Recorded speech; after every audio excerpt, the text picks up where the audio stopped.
Hey guys, you're welcome, and this is Life from Some Side. Yeah, this is the bubbly side, the real side, the very authentic side. Here I get to share my story. It's a storytelling channel where I get to share my stories and the stories from the lives around me. Yeah, and also share my opinions, both the popular and unpopular opinions. And the essence is to sensitize minds, one heart at a time. The essence is to bring about encouragement, to bring about inspiration, and also life lessons from my side and the people around me, right? So, if you are a returning subscriber, you mean a lot to me, and I do not take it for granted. And if you're just coming across this channel for the very first time, welcome. I hope you find me interesting enough to subscribe. So I sure have a lot to talk about, and I trust that you will love it here. So let's dive into today's topic of discussion. It is minding your business and the negative effects. Yes, you heard me right. So minding your business, it's something that I hear a lot of people talk about all the time, most of the time, but when it's necessary and when it's not necessary. You see, being respectful of other people's privacy is one thing, and being indifferent to harm, being less concerned when it's harmful, it's another thing, right? I understand the society we live in, and I can say for free that most times minding your business in quote terms is often used to avoid conflict and responsibility.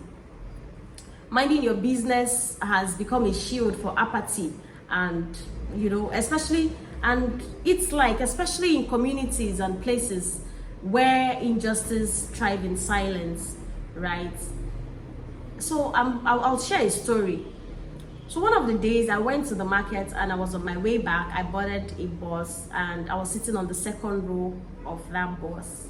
And in the front side, if you're in Nigeria, you know how it usually is, where they normally carry two passengers in front and then the driver. So there were two passengers in front, two guys. So we got to a bus stop and one of the guys indicated that he was coming down. And as soon as he got down, some person started calling his attention to the fact that his money had dropped from his pocket, and then he picked it, bundle of 500 naira note, 500 naira, yeah, bundle of 500, I think about 50,000 naira, because it was still in bundle. So when this other guy that sat with him got back into the bus, because that other guy had to come down for him to get down. So when he got back into the bus, he was so restless. He kept on saying, "See Bala, see Bala, see Bala," and I don't know what Bala mean. It was the first time I was hearing Bala. So his reaction wasn't corresponding with what had just happened, because I don't know how to explain it, but his behavior made me stick my attention on him. So because he was complaining, he was talking to the driver, saying some slangs that I didn't understand. So we got going, and then they picked another passenger along the way. This time around, he sat inside while the passenger sat by the door. But I noticed that as we were going, he was now trying to, open the door and close the door as if the door wasn't properly locked. If the door wasn't properly locked, the guy sitting by the door should have been the one concerned about closing the door well. But I didn't know that this guy had another motive.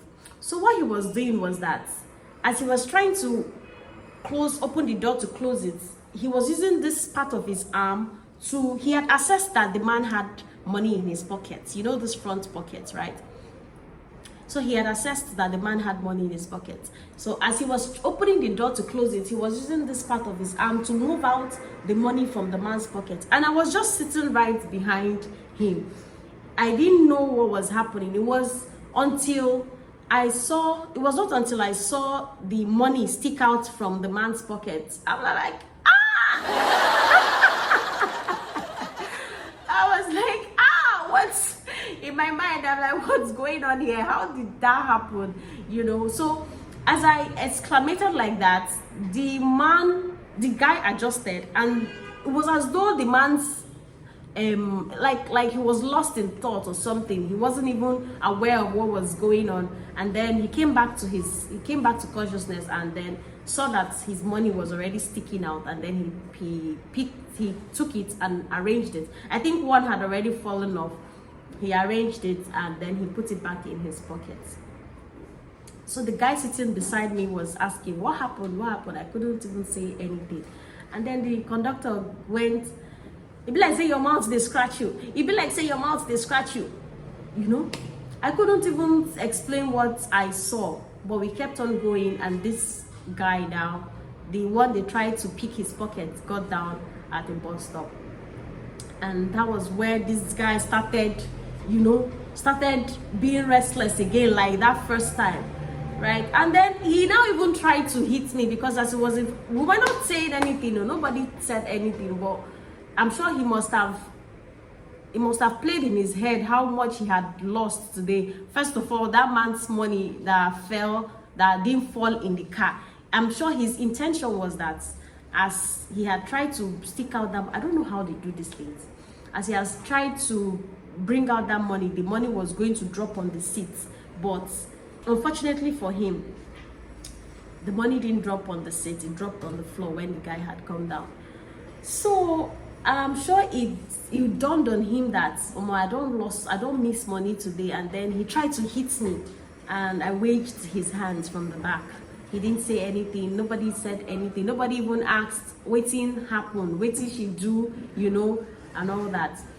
So we got to one bus stop, he came down, and that was when people in the bus were now asking, wetin happen, and I explained to them. The driver didn't say anything, the conductor didn't say anything. So that means these people are aware of these people, they just let them have their way, you get. So we got to my own bus stop and I came down.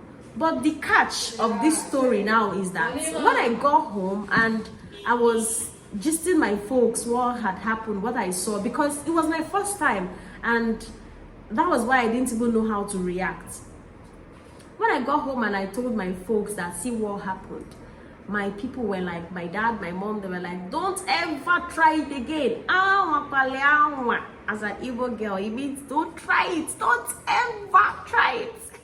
you get. So they warned me sternly that I should never try it, that, you know, these people can trace me to my bus stop, they can follow me and harm me and all that.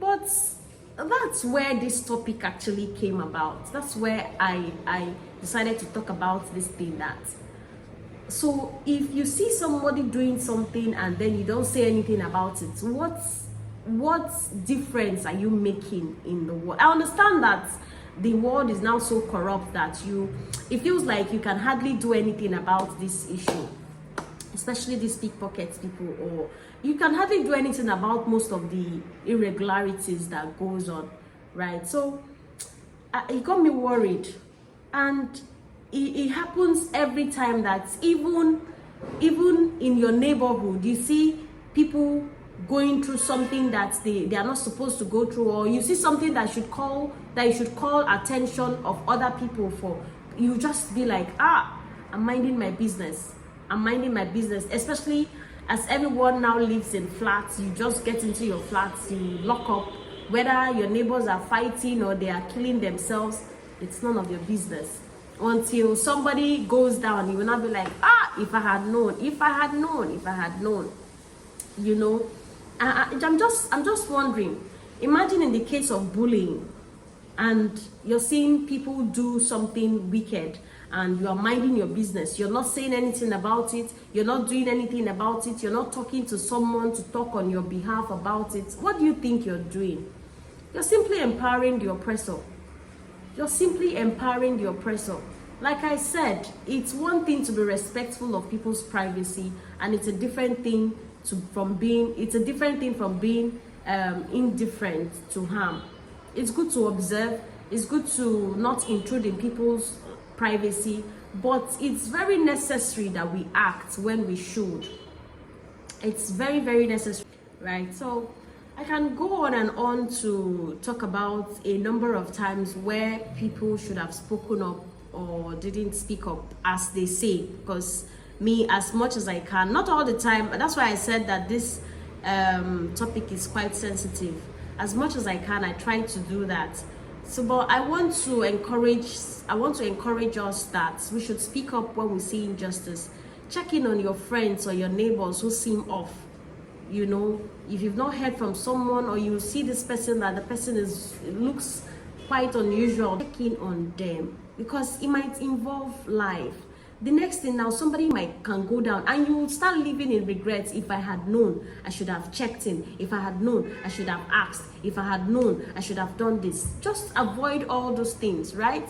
Use your voice, use your platform, use your privilege to protect others as much as you can.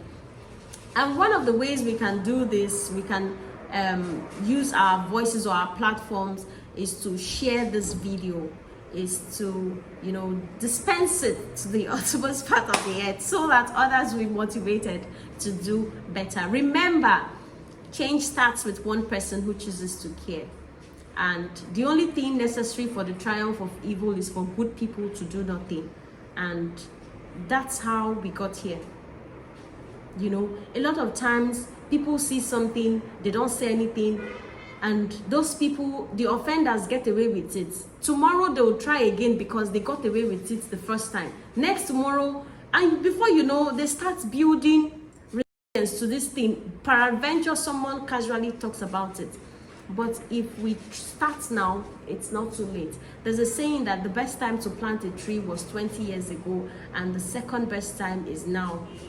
Right? Even if we have not been treading that path for a long time, we can still start now, right? And when I did a course on safety one time, I was told that if you see something unsafe, say something. Don't assume that the next person will, because what if the next person doesn't say anything?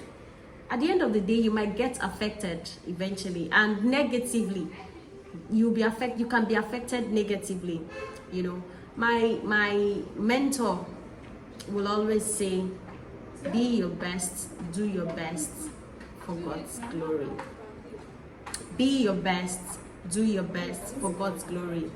As long as it's the right thing to do, as long as it's the right thing to say, as long as you're seeing something that is not supposed to be being done, say something about it. Let us be the salt to bring savour to our spaces, and also the light to illuminate our world. Until the next one, bye!